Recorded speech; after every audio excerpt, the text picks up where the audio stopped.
turun ni Pak.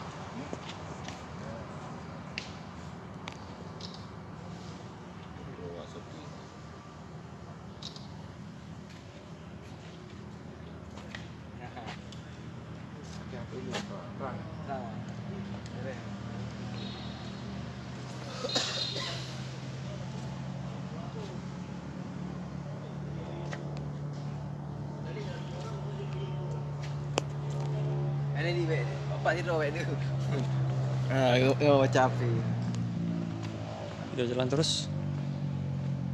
Inilah tempat paling natural.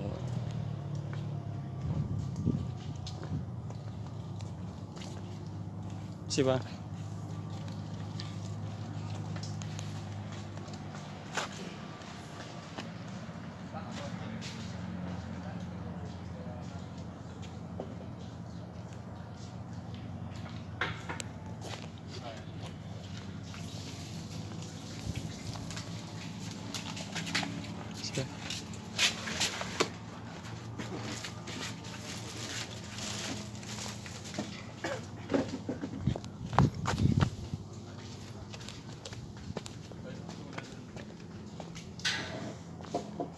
Sungguh indah tempat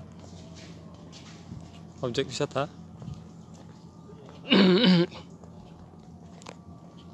Alam gunung, mangrove, danau sangat mempesona.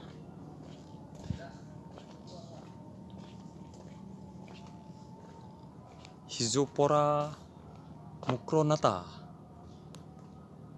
Jalur bot ekowisata mangrove. Ini ada aturan-aturan naik bot.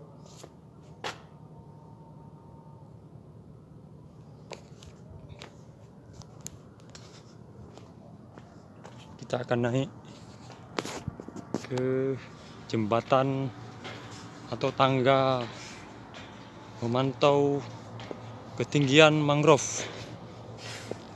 Ini dia.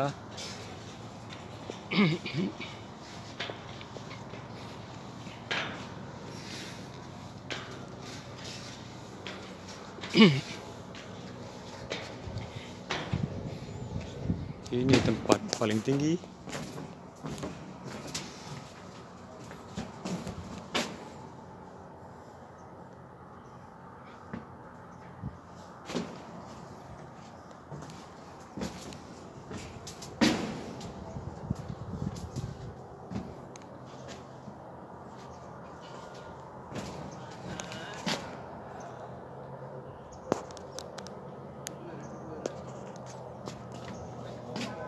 Kadispora Kabupaten Pidi mengunjungi tempat wisata di Aceh Jaya.